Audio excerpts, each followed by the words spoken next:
Quand on pense au cliché du français, naturellement on a l'image d'un type avec une moustache, une baguette sous le bras, un béret et surtout une marinière. Et ça, Nike en 2011, ils l'ont bien compris. Bienvenue sur l'amour du maillot et dans le deuxième épisode de la série Nike So French. Générique.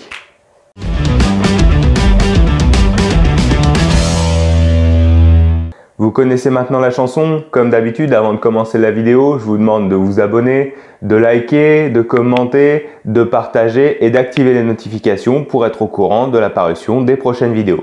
J'en profite également pour remercier infiniment Bruno Colombari et Mathieu Delahaye qui ont eu la gentillesse de partager ma dernière vidéo sur leur réseau. Vous pourrez aussi la retrouver dans la revue de presse de Chronique Bleue. Je vous mets le lien en description.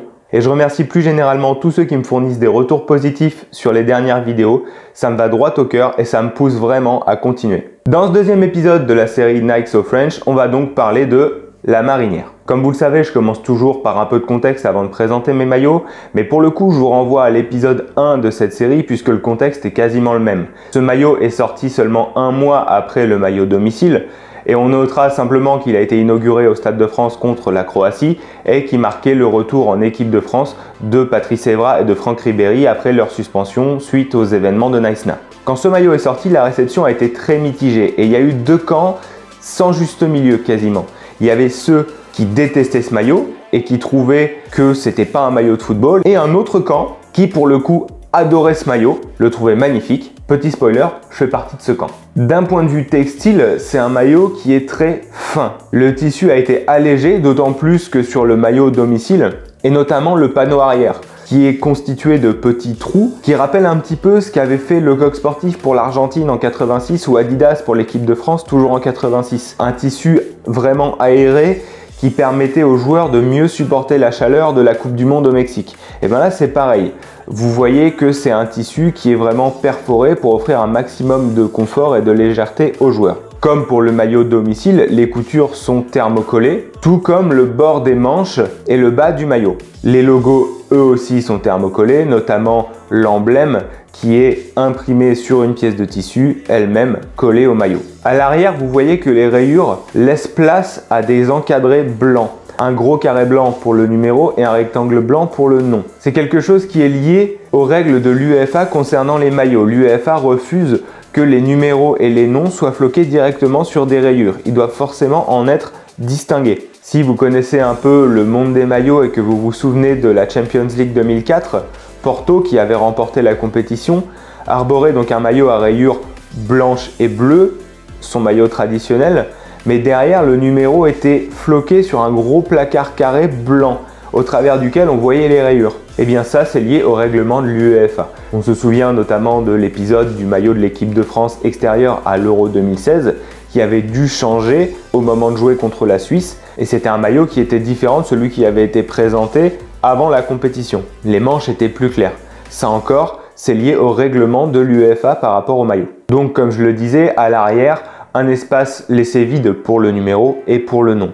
Malgré tout, c'est pas une caractéristique qui nuit à l'esthétique du maillot. Au contraire, ça l'aère un petit peu et je trouve qu'esthétiquement, on est sur un maillot qui est quasiment imbattable. Clairement pour moi, de la part de Nike, d'aller aussi loin dans la créativité, ça relève du génie. On n'est pas simplement sur un maillot qui va puiser dans des maillots vintage pour les remettre au goût du jour. Non, non. Là, on est sur un maillot qui avait jamais été vu auparavant. À l'époque, Nike s'était associé à Karl Lagerfeld, qui est assez ironique d'ailleurs puisque la marinière est associée à Jean-Paul Gaultier. Mais pour moi, c'était clairement génial de la part de Nike d'aller s'associer avec un grand couturier pour créer ce maillot. C'est un maillot qui est vraiment quasiment parfait et qui est mieux fini que le maillot domicile, un petit peu comme si Nike avait tout misé sur ce maillot-là. Et là où l'arrivée de Nike fait vraiment la différence par rapport à Adidas, et ça c'est une sorte de mini-conclusion des deux premiers épisodes relatifs à l'arrivée de Nike en 2011, là où la différence se fait, au-delà des tenues de match, c'est sur les tenues streetwear qui ont été sorties en parallèle.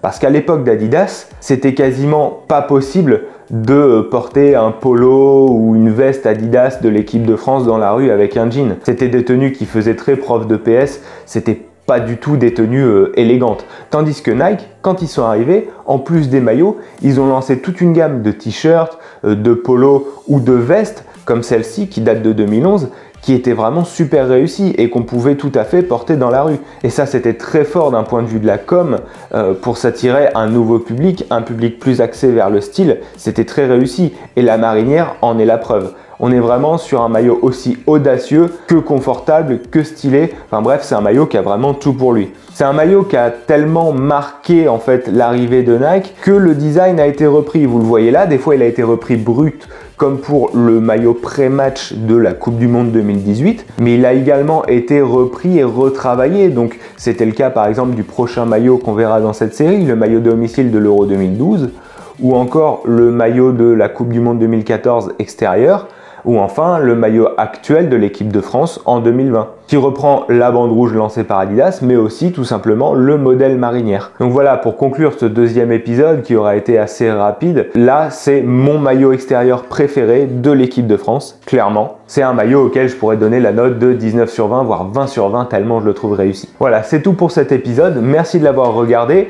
Avant de conclure, n'hésitez pas à aller faire un tour sur ma page Instagram, je vous mets le compte en bas de l'écran.